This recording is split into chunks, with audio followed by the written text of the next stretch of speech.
Well, this is just a fun story. We got two brothers who turned their construction experience into filmmaking inspiration, writing a script in just 1 month, building their own sets, and then bringing their vision to life on a shoestring budget. After screenings in London and Chicago, they are bringing their film home to Boise for a special homecoming screening at the Boise Film Festival. So joining us via Zoom, we have filmmaking brothers Boyd Anderson and Marcus Anderson. Great to have both of you. I know joining us from San Diego, and Boyd, you just got in to Boise, right, from your big travels? Yeah, just got in last night.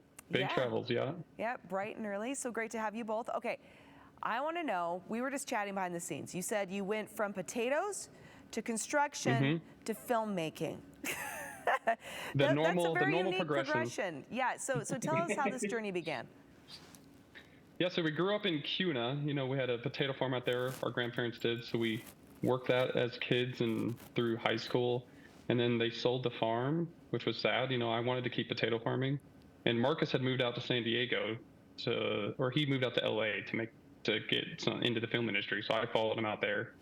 And that was a long time ago, and it takes a long time to make movies. So after, you know, over a decade there, we finally got our first movie made. Awesome. Yeah, we were in the fields picking potatoes, picking rocks, and dreaming about making movies. Okay, so tell me about your creative process though, right? Because, you know, the progression from potatoes to construction, then finally, you know, like you said, you're picking rocks and potatoes in the field, dreaming of filmmaking the whole time. How did you finally make that leap? Tell us about your creative process and how you were able to pull everything together, especially for this film in particular, that you did really, really fast.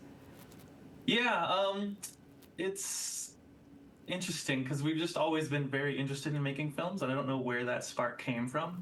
Probably because our father loved movies, so I was always watching films as kids and just kind of very interested in the aspect of telling stories.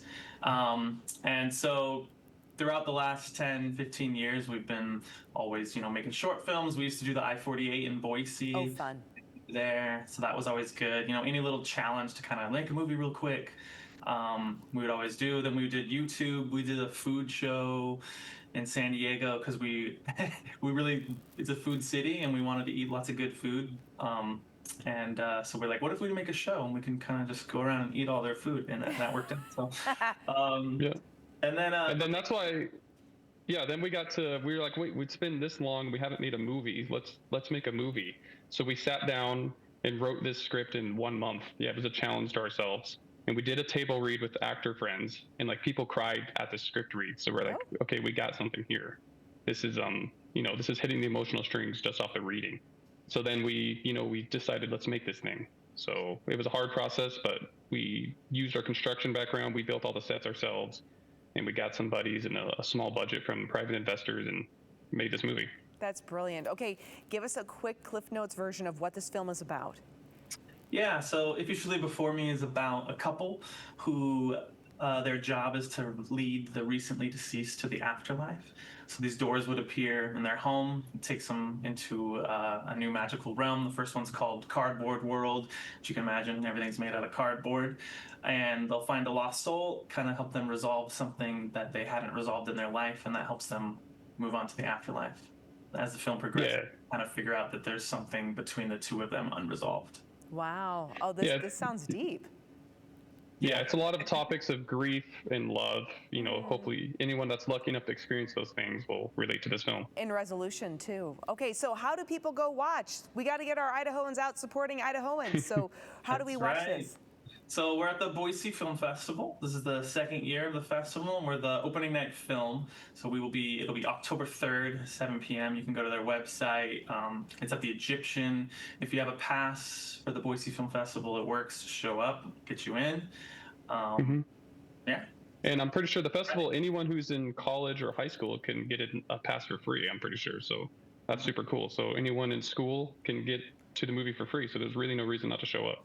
That's a great point. Thank you for sharing that. I love that because, as you know, Boise State has a film, program now. So I imagine there's probably a lot of aspiring filmmakers that would love to, hear about your journey and your path and get some inspiration as well and figure out how to navigate, the industry itself. What's next for you guys? Are you already working on another project? We are, yeah. Our next film is called Redwater. We're in the stages of trying to find money, that fun part. But yeah, it takes place in Oregon, so we're hoping to shoot up in the Northwest. And this, the first movie is about grief and loss. Our next movie is a lot about, it's a little bit more about anger. It's a horror film, so it fits. Oh, you're going into the horror genre. That's a fun one. All right, so we look so forward to keeping up with you guys. Do you have a Facebook or Instagram we can check out? Yeah, it's the Instagram and Facebook is IYSLBM, which is If You Should Leave Before Me, but it's a long title. Wonderful. Gentlemen, thank you so much, and congratulations. Thank you for representing Idaho at the Boise Film Festival. I know we all look very forward to checking out your film. Everyone, stick around. More to come here on Idaho Today right after the break.